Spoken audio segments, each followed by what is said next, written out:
Good afternoon, I am MFA and thanks for making time with us on News Today. Our headlines this hour. Latest average results from 9 polls tracked by Joy News Research put Bawumia's lead at nearly 48% as a 95% confidence interval. Estimation shows a 50-plus win. One win is possible. Meanwhile, results from the poll aggregator shows over 16,000 delegates still remain undecided as Canada-Japan's numbers drop marginally. As well, the Election Commission has meanwhile warned officials to uphold the highest levels of professionalism and integrity as it declares itself fully prepared for Saturday's NPP presidential primary, with less than 24 hours until the opening of polls in the crucial election. Says as well that they should attend to this national duty with integrity, fairness, and in a transparent manner. NASA President Mahama warns of rising extremism in West Africa and calls on the military to be vigilant. The security environment in our sub-region remains complicated and volatile. Violent extremism, terrorism, and transnational crime continue to pose serious threats, particularly along our northern border. Local government minister halts plan to demolish Tindamba Primary School for market and orders relocation of proposed 24-hour economy market.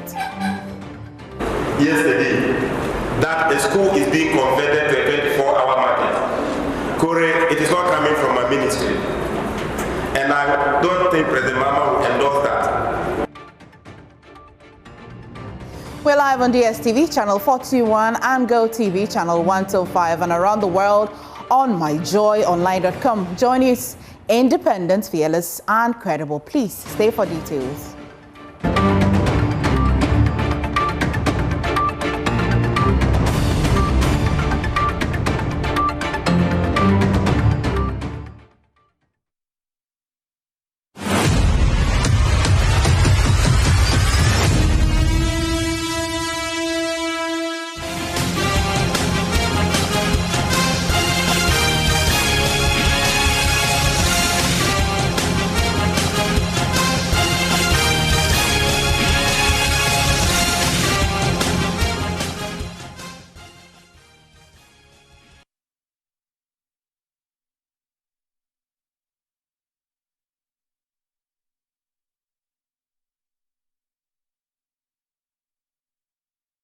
Thank you for staying with us. First in the news, data from 9 polls tracked by Joy News Research has put Dr. Bawumia's lead in tomorrow's presidential elections at 47% with a 95% confidence interval estimation, revealing that a 50% plus one win is possible. Meanwhile, the same data shows Canada-Japan still holds a significant 36% votes share, while over 16,000 delegates are still undecided. And of course, head of research here at Joy News, Isaac Kofi, here is with the exclusive computation and joins me in studio. Kofi, you've done the math. If I remember, we did one, and I told you that there's a latest poll from Africa Policy Lens. So that means that the number of polls we are tracking now becomes 9. And the last time we did it, Dr. Bawumia was around 45.6%. But if you add the latest data we are getting from Africa Policy Lens, which we have scrutinized, seen the, the sample size, the margin of errors and all of that, that put Dr. Bawumia's lead in the aggregator. This is not a prediction, but an averager from the 9 polls we have put together. 47.6%. Canada-Japan, who in the first one that we did with 8 polls was around, 37. Currently is around 36.5. Not really far away from what he had. Small, marginal drop from what he had in the first one that we did. Dr. Brian Echampong is still around that 5.9%. And then Dr. Yao Seidu-Chum has dropped, lightly or marginally to about 1.79. And Kwabena AJ Japan, remember the last one that we did was around 1%, now drops to about 0.7. But sometimes, because of outliers, averages like this may deceive you. So what we did was that we used a statistical model to compute confidence interval. And again, this is not our data. This is data put out by the 9 polls. What is the confidence interval showing? Confidence interval simply means that given the data that we have with 95% surety, where will all these candidates be in terms of their true result tomorrow? The worst case scenario and the best case scenario for each of them. How is it going to look like? We start from Dr. Bawumia, and if you go to the next slide, we start from Dr. Bawumia, and you see his best case scenario and worst case scenario. From a 95% confidence interval that the data has given us, it means that 5%, some unsure. I mean, what it means that his best case scenario tomorrow is that based on the data that we have gotten from the 9 polls, he could get about 5% with some margin of error anyway. That is his best case scenario per the data. Worst case scenario for Bawumia tomorrow could be around 39.8%. I mean, still 95% confidence interval. Let's go to the man who is currently, giving a run for his money. His best case scenario, according to the data again, not our own projection, but according to the data, 47.3%. Worst case scenario is about 25.6%. Within this range, you can see where he is. Dr. Brian the Champon, his best case scenario, according to the data, is about 6.8%. Worst case scenario, 4.37%. You look at Dr. Yosedi's 3% versus 0.5%. And Kobne J. Japon, best case scenario for him tomorrow, possibly according to the data, is around 1.9%. You still see about 16,000 delegates who still remain undecided and will play a significant role tomorrow, MFA. Well, tomorrow is really a big day for the NPP, Absolutely. And I look forward to the outliers anyway, Kofi. Well, this afternoon, the Electoral Commission says it is fully prepared to deliver a credible and transparent election in the NPP's presidential primaries scheduled for Saturday. Now, 5 persons, including former Vice President Dr. Muhammadu Bawumia and Kennedy Japon, are battling to lead the NPP into the 2028 election. After months of campaigning, more than 200,000 delegates are set to decide who the NPP's flag bearer should be. And Deputy Director of Research at the Electoral Commission, Fred Tete, says the Commission has issued a firm warning to its officials who will be supervising the election to be professional and exhibit high levels of integrity. They've attested to the fact that the materials, the ballot papers, the albums, key items that will be needed for the elections have reached destination, and distribution tomorrow to the polling centers will be completed, if God willing. I would like also to touch on the personnel that will be manning the centers. Specifically, as I've been saying, this is an election that we don't need huge numbers of officials, and therefore, with directive of the Electoral Commission, what has been done is to restrict the personnel, the polling officials, specifically to our district election officers, which is the district electoral officer, their deputies, and then the secretaries. They are going to be the officials at the polling centers tomorrow. In terms of the key arrangement as to the setup, the arrangement has been to have the polling, as you know, starting from 7 in the morning and ending at 2 p.m. In the afternoon, to allow for enough time to be able to count and then announce the results and then the declaration. Per the structure, we're going to have 333 polling centers across the 16 regions. Some of the centers have been split.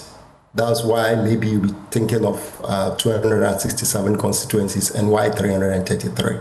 So we have some centers that have been split to make room for the numbers involved. The total number of delegates, as I may say, from the album that we received from the party is 211,800 plus. So those are the numbers that will be voting tomorrow. I would like to say that the Commission is highly optimistic that these elections will be smooth, seamless, and successful tomorrow. The other thing that I would like also to say is that we've afforded, per the procedure for elections in Ghana, agents are allowed to be through and through the processes, from the printing of the ballot through the distribution from the head office to the region, and from the region to the district, and then to the constituencies. They've been involved. And therefore, as at now, we've not received any complaint from any of the 5 contesting candidates.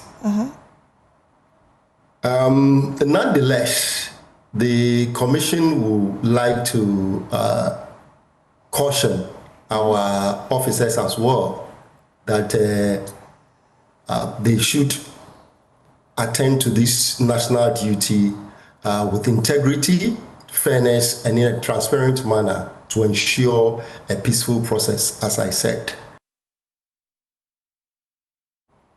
Well, let's take you around the country to gauge the mood of how the delegates are preparing. But first, let's go to the stronghold, the NPP stronghold, the Ashanti region, where my colleague Nana Boache is on standby. Nana, what's the atmosphere in the region and the level of preparedness? Well, the Ashanti region is fully prepared for the primaries tomorrow, MFA. We have over 36,000 delegates who are supposed to participate in the election in the Ashanti region alone. Seems to be the second highest number after Greater Accra. And all the delegates, what they tell us is that they are prepared for the election tomorrow and that they are going to exercise their franchise in electing a flag bearer for the party ahead of the 2028 general election. Well, we've been campaigning at various campaign offices. We've been to the campaign office of Dr. Mahmoud Baumia and that of Oseya Weduchum, who particularly hails from the Ashanti region. Starting from the camp of Educhum, they tell us that they are fully prepared. The Busumche constituency is behind Dr. Yawose Educhum, and then the Ashanti region at large is going to support one of their own. The camp of Dr. Mahmoud Baumia tells us that looking at the numbers he had in the region in 2023, they want to double it in the region as well in 2025. And so they are hopeful that the Ashanti region is going to make the determining factor when it comes to the election, God willing, tomorrow. Other candidates and their camps are also ready. Kennedy Japan has one of his campaign coordinators, that's Stephen Amwa, who is a member of parliament for the Inshaiso constituency. He tells us that the Kennedy Japan campaign team is ready and willing to gain enough numbers in the Ashanti region to complement others that we will have from other regions to win this election. And so this is what is basically happening in the Ashanti region. Nana, thank you so much. We definitely look forward to how the Ashanti region will perform, and that's their stronghold. Now, away from the Ashanti region, let's go up north, where my colleague Martina Bugui, as well as on standby. Martina, what's the story in the northern region?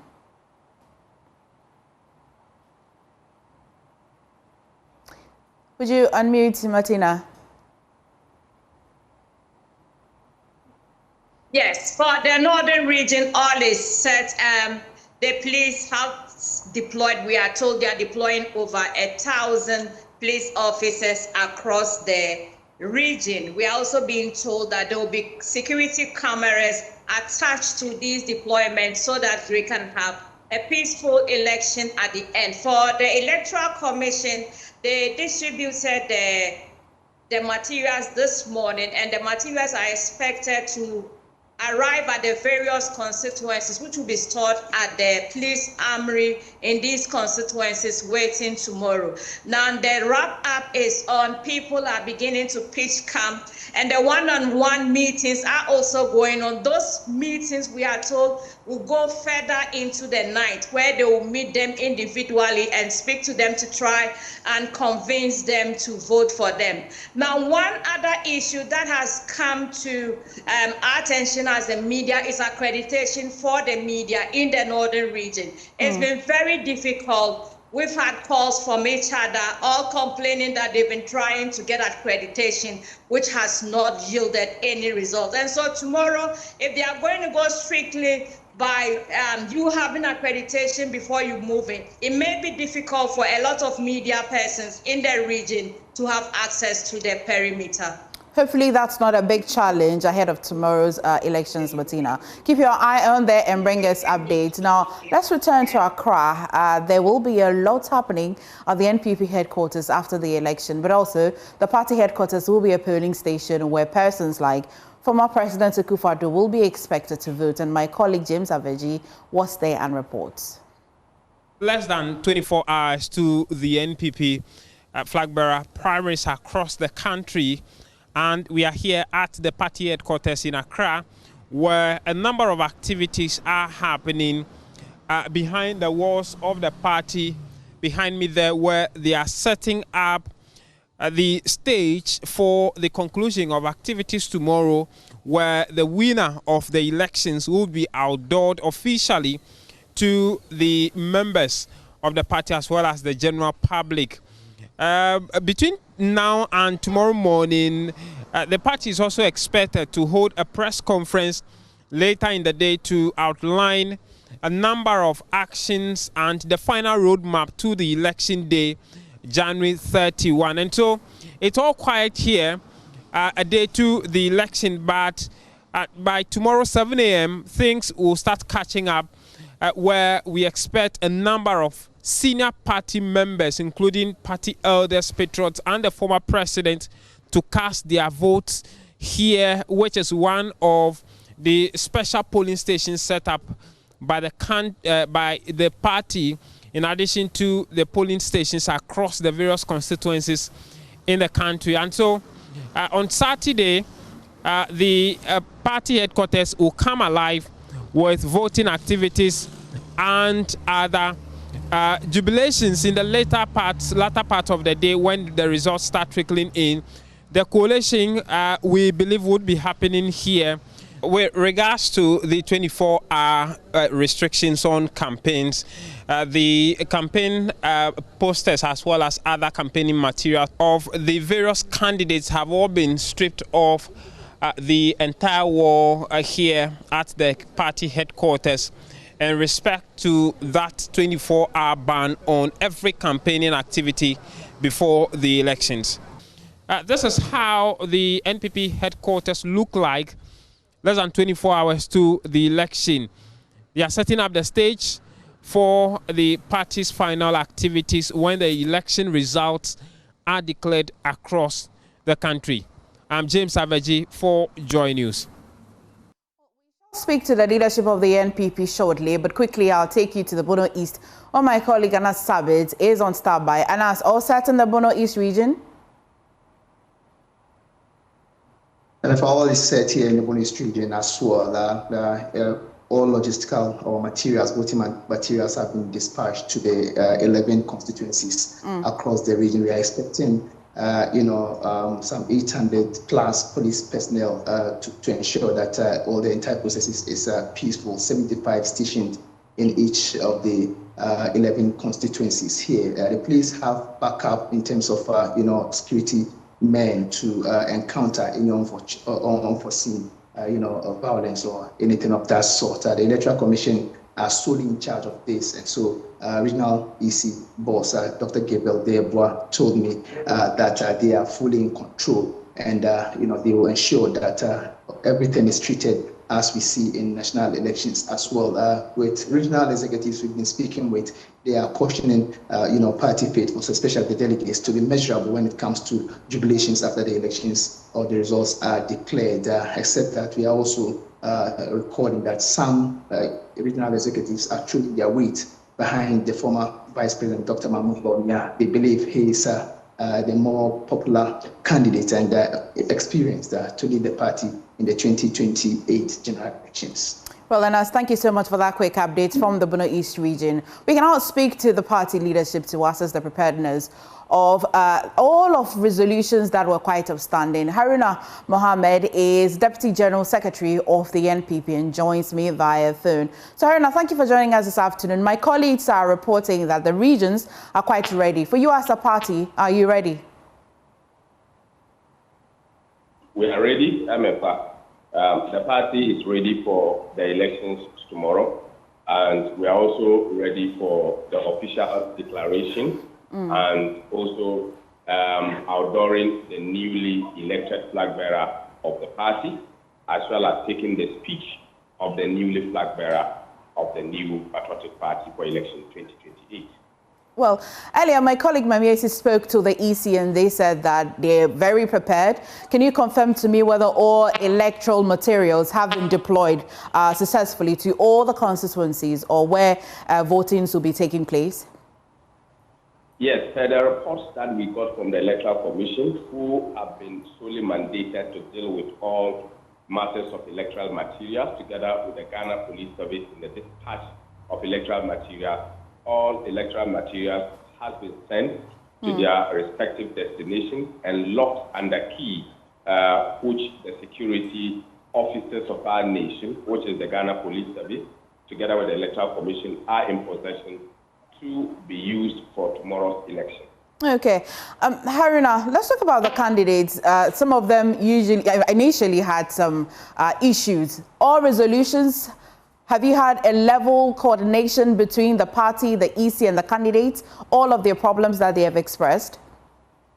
I think that I would need to commend the elections committee of the party, who have moved further of what happened in 2023, has improved upon it, and engaged thoroughly with all the aspirants or their representatives during all the processes and the guidelines, development, acceptance.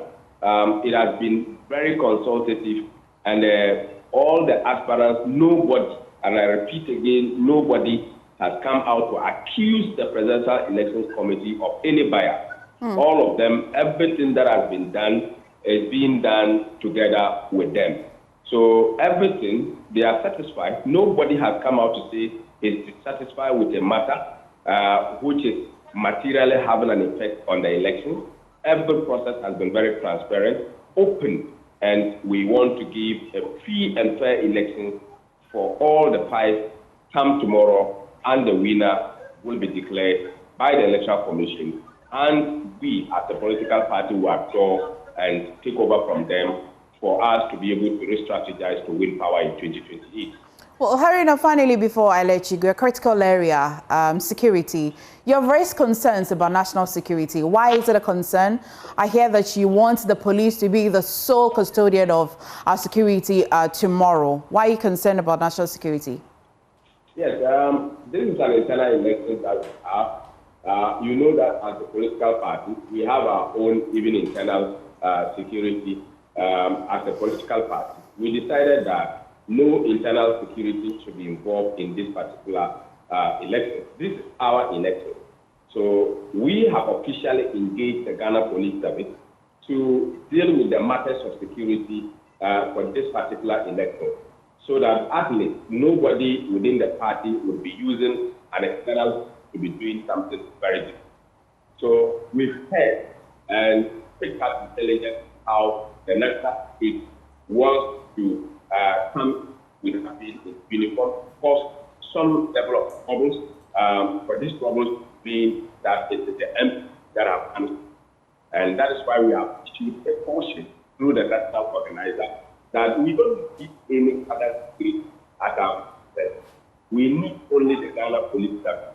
Any other person that is still there who is not official and not the uniform, even if you are in uniform and you are not assigned, because we have all of the police officers that have been assigned. If you are a police officer and you are assigned to the national security and you are not been assigned to this duty and you come in your uniform, we would not allow that. We don't need that security at our center, and that's what we must let everybody know. We have engaged the Ghana police who are duly in charge of Ghana security, and these are the persons that need to handle our security at the center. And we are very strong on this point. We don't need national security at our voting center. Haruna, thank you for your time this afternoon. Now, the NPP says a sweeping reorganization directive by the governing NDC confirms its earlier warnings of looming internal divisions within the party. In the last 24 hours, the NDC has directed all members holding government appointments and seeking party positions to resign at least 6 months ahead of the 2026 internal elections. The directive affects ministers, deputy ministers, chief executive officers, and managing directors of state institutions who intend to contest any internal party position. Now, addressing the media, NDC's General Secretary Fifi Kwete outlined the party's roadmap and the categories of government officials expected to be affected by the directive. Those intending to contest at the constituency level shall resign by April 2026. Those intending to contest at the regional level shall resign by May 2026. and those intending to contest at the national level shall resign by June 2026. These provisions are firm, constitutional, and we enforce without exception. Reacting to the move, the NPP's Deputy General Secretary Haruna Mohammed says government appointees should focus on their official responsibilities rather than combining them with internal party ambitions. I think their call is too late. If you remember in Legon on the 19th of July, we did a constitutional amendment. In that particular amendment, we clearly indicated that all persons who are holding party positions who are appointed into government must resign. And we inked this into the constitution on that particular day, but we have so implemented that even once we're in government, the general secretary today was a CEO. After winning as a general secretary, he was made to resign. The national organizer today was youth organizer. When he was a deputy executive director at NSS, when he won his elections, he was made to resign. There are a host of others I can keep on to count, because we have to separate the role of the party leader and the role of person who is performing in government. They should ask Mustafa Bande to resign as Deputy Director of Operations. They should ask the women organizer to resign from MIF and then stay as no organizer or stay in that particular position. They should ask Sami Demke to resign. They should hold one position so that they can be accountable to the good people of Ghana. Okay. These are the key points that we want them to do. They should be bold enough as they have come out to say this, and we applaud them. But they should inch further to be able to bring accountability to the good people of Ghana. They should ask Mustafa Bande to resign as Deputy Director of Operations. They should ask the women organizer to resign from MIF and then stay as no organizer or stay in that particular position. They should ask Sami Demke to resign. They should hold one position so that they can be accountable to the good people of Ghana. However, the NDC's Deputy General Secretary, Mustafa Bande, rejects claims of internal discord, insisting the directive is not meant to create grievances, but to strengthen internal discipline and party development. If I have to give way for the party to grow and be stronger, I have to exit. Number two, the decision was not taken as a punishment to members or to deny members the opportunity to enjoy double privileges. The contemplation of these decisions is to strengthen our party and also ensure that the workforce within the party who are currently supporting the president in discharging his mandate continue to do so with all the time that is required, so that other badges of people who are on standby, those are called Team B or Team C or Team D, they can also roll themselves into positions of the party and to ensure that the party is also functioning properly, so that we don't have a weaker party as opposed to a stronger government, or a stronger government and a weaker party. The conventions will tell you that this is how we run our party. We are your election headquarters, and do join us on Saturday tomorrow from 6 a.m. until polls will close and the NPP will declare.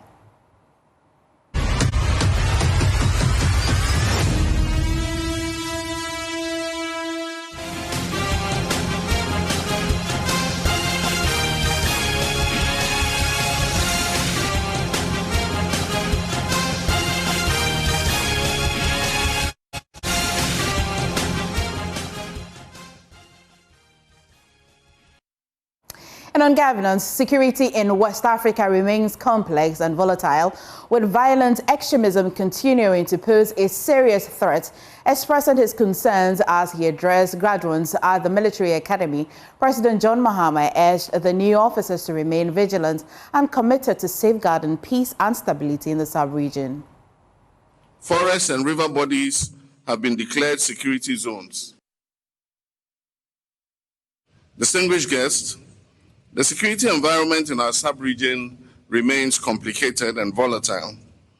Violent extremism, terrorism, and transnational crime continue to pose serious threats, particularly along our northern border. Globally, the rise of non-state actors and asymmetric warfare has reshaped the nature of security challenges. These realities demand a comprehensive and coordinated national response. Security cannot be seen as the sole responsibility of the armed forces and security agencies. It is a shared national duty. Citizens, communities, traditional authorities, Civil society and government must work together to protect the peace and stability we all so cherish. I therefore urge all Ghanaians to remain vigilant and security conscious in safeguarding our nation's peace.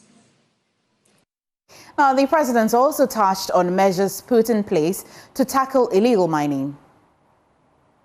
Permanent military bases have been established, and offenders have been arrested and are being prosecuted.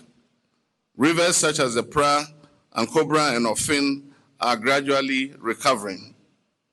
Let me be clear, illegal mining will continue to be confronted decisively and without fear or favor. But this fight requires national unity. It is a moral, civic, and generational duty.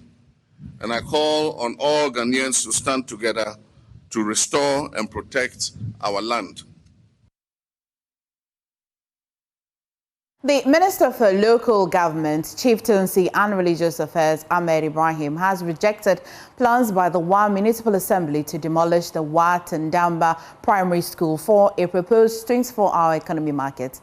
He says neither he nor President John Mahama approved the plan, stressing that land is not scarce in Wa to justify pulling down a school for a market. The minister urged authorities to learn from past decisions, including the demolition of judges' bungalows during the National Cathedral project. Ahmed Ibrahim confirmed that the market will still be built, but at a different location, preserving the 70-year-old Tandamba Primary School. He made these remarks at the meeting with the Upper West Regional House of Chiefs.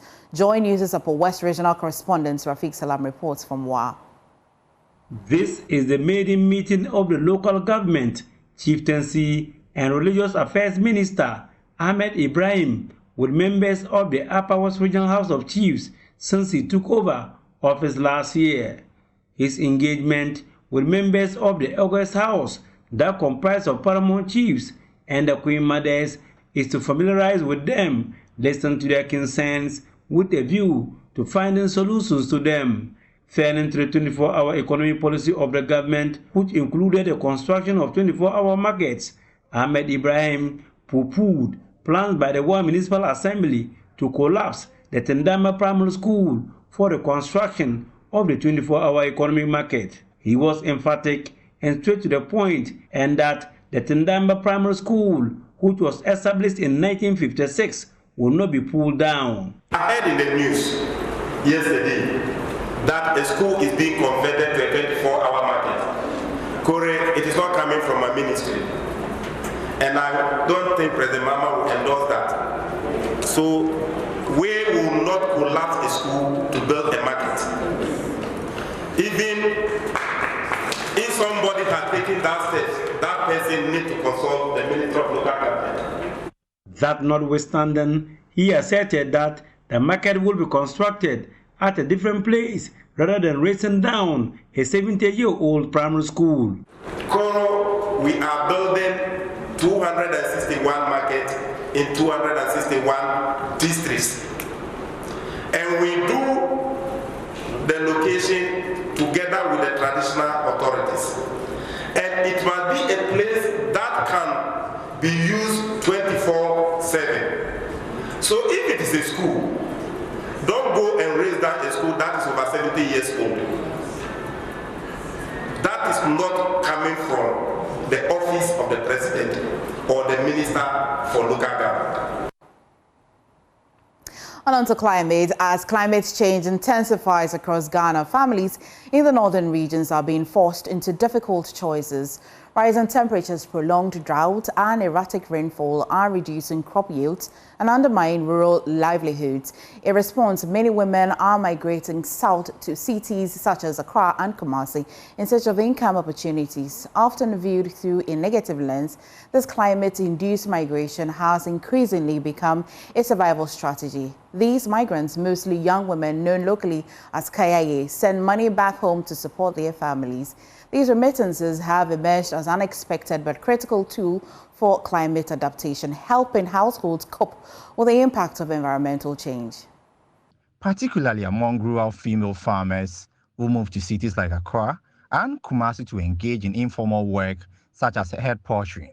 While often viewed as a negative consequence, This migration has become a crucial strategy for household resilience, with migrants sending remittance back home to help families cope with climate change impact. Remittances serve as a safety net, enabling families to adapt to changing environmental conditions. However, there's a lack of data on migration's impact on household well-being through remittances. Migrants face reintegration challenges and risky practices, with many experiencing urban poverty and low earnings.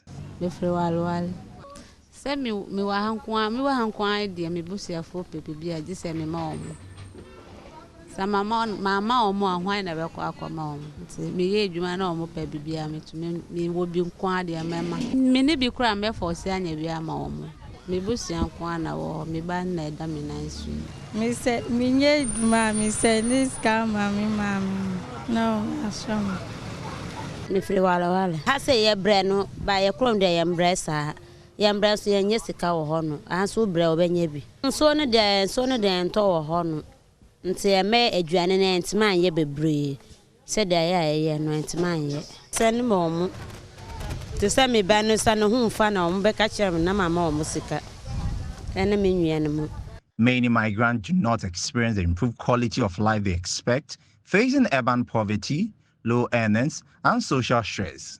A headquarters shared how slow the market is, linking it to cheap prices people offer. I'm a baby. And you're not marketing yet. You know, say 90 a juma. You go sit rest a man for say on fire juma be so fire. In Ghana, the northern region, they are located in a dry, harsh zone. So when they have prolonged droughts, when they have unpredictable rainfall distribution, it affects their agricultural productivity, which in turn affects their livelihood because they're dependent on this agricultural productivity. So when they come, they get some money and they send it back home. And that's known as remittances. The household then can use the money to supplement their income. So remember that the agricultural productivity will be affected because of the negative effects of climate change. In fact, the studies prove it. The households that receive remittances are much more likely to build climate resilience as compared to households that do not receive remittances. In a further development, Dr. Gatchet says migration is often viewed negatively due to the strain on social amenities in urban centers, but this is the time for government to intervene. For migration to be promoted as an adaptation tool, the government needs to acknowledge it as an adaptation tool. When you look at the National Adaptation Plan, it's not explicitly stated that migration is an adaptation. So we need migration to be accepted as an adaptation tool or acknowledged as an adaptation tool. Hereby, we can have structures put in place that can govern migration. That right now, when remittances are sent home, in as much as it helps households, it's considered as a private money. And there are certain systems in place whereby such remittances can be used for some of the things back home, like irrigation systems and storage facilities and training of farmers on how to cope with climate change. Climate change-related migration is a multifaceted issue that presents both challenges and opportunities. This story is brought to you by Joy News in partnership with CDKN Ghana, University of Ghana Center for Climate Change and Sustainability Studies, with funding from Claire R4I Opportunities Fund. The government has renewed calls for a fair and well-financed global transition away from fossil fuels, warning that developing countries cannot bear the cost alone. The call was made in Accra at a high-level dialogue on the global just transition and the fossil fuel treaty initiative hosted by the Office of the Minister of State for Climate Change and Sustainability. And my colleague Nola Karuniali was there and has this report. Delivering his keynote address at the high-level dialogue on the global just transition and the fossil fuel treaty initiative, the Minister of State for Climate Change and Sustainability, Honorable Seydou Issoufou, said Ghana has consistently positioned itself as a voice for climate ambition anchored in equity. While we have the Paris Agreement to guide emissions reduction, there is so far no global framework designed to manage the orderly, equitable, and well-financed phase-out of fossil fuels themselves. This is the governance gap at the heart of today's discussion. Many African countries today spend more on servicing debt than investing in health, education, or climate action. Ghana exemplifies this challenge, simultaneously investing in adaptation and resilience while facing high borrowing costs and fiscal constraints. President of the Fossil Fuel Treaty Initiative, Kuminedu, urged African countries to reject narratives that frame the continent as weak or dependent. He stressed the need for Africa to assert leadership in shaping global transition frameworks that reflect its development priorities. We are also carrying the very heavy weight of a crisis that we did not create. The historical emissions, if you look at it, and even today, we contribute less than 4% of the problem. By the way, we must always push back when people in the global north describe us as poor. Africa is the richest continent underneath the ground. That is precisely why we are one of the poorest continents above the ground, which is what the analysts call the resource curse. It is absolutely in the interest of every nation in the world, including the global north, to support financially countries like Ghana and all of us in Africa, so that ultimately we will not be all getting in boats and going to Europe to be seeking refugee because it damaged our lives here so much that we have no option. The conversation also focused on ensuring that Africa's transition away from fossil fuel is properly financed and fair. Sebley Samuel is head of Africa campaigns and advocacy at the Fossil Fuel Treaty Initiative. Most of the companies, the fossil fuel companies operating on this continent, are headquartered outside of the continent. So a lot of the wealth is siphoned out. You can think of companies such as Shell, BP, Chevron, Total. Those are over 60% of the companies operating in Africa are headquartered outside. The wealth is siphoned back out. So there's this new scramble for our resources. We don't want to have that replica. And the power of renewable energy is that it's decentralized, it's cooperative, and everyone can have access. So we know we have this potential. We have 60% of the world's best solar resources, 40% of the best renewable energy potential. That is the future we want to harness for our people. You're watching News Today. Please stay for business.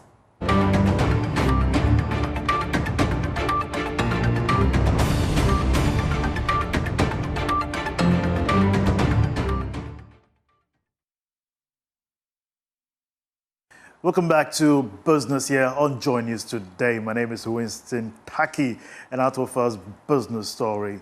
The Ghana Water Company Limited is racing to avert a potential water crisis in Greater Tamale as declining water levels in the White Volta River threaten production at the city's treatment plant. The managing director, Adam Mutawakilu, says the situation has been worsened by sand mining, including the construction of an access road across the river, which has disrupted water intake in the city. Water woes continue to plague the northern region, especially during the peak of the dry season. During this period, the Ghana Water Company Limited becomes the only hope for most residents. But the company is struggling with resource scarcity, machines outdated, and climate change isn't helping. But the biggest culprit is sand winning.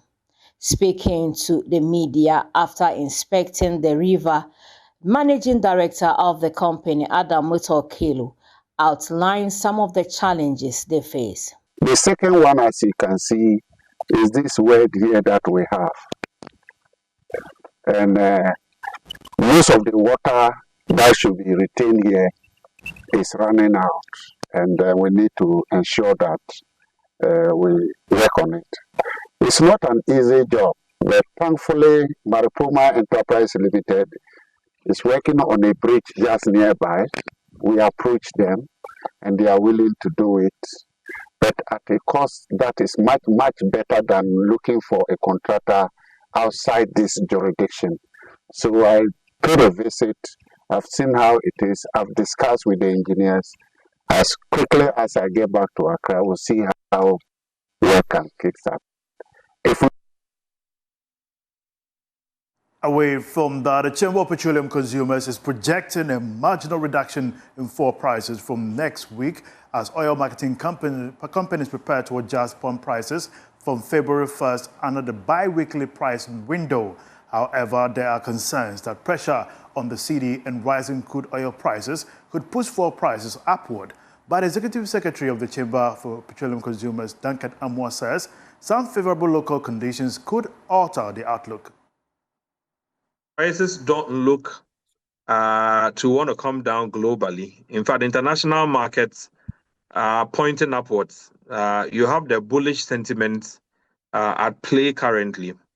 And so we could see prices go up. For diesel in particular, there's a surge or a spike, in that price. Fortunately for you and I, there's still quite a lot on the Ghanaian market. So you may not see that, like I indicated, the 1st of February. If anything at all, there will be escalations. It will probably be for the second window, February, which would start on the 16th day of February. But for now, I think that we are all safe, we are all fine. Most likely, you would see petrol come down. Diesel could sustain at the levels it is currently or go up just slightly. But whatever it is, we are not in trouble yet, except that the global market developments could lead us somewhere if the US-Iran-Israeli conflict does not cease immediately.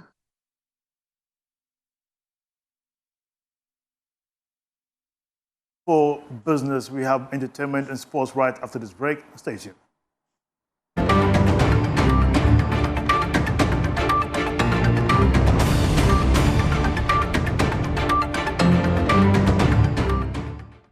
For Showbiz, I am Lois Ladini. Please, for more entertainment stories, please log on to myjoyonline.com. Over to you, Emma Fadeti. Thank you, Mr. for that in Showbiz stories. But this is a special invitation to you to join our big workout tomorrow, exactly at 6 a.m. at the Legon Sports Stadium. I am Emma Fadeti. Thank you so much for watching the news.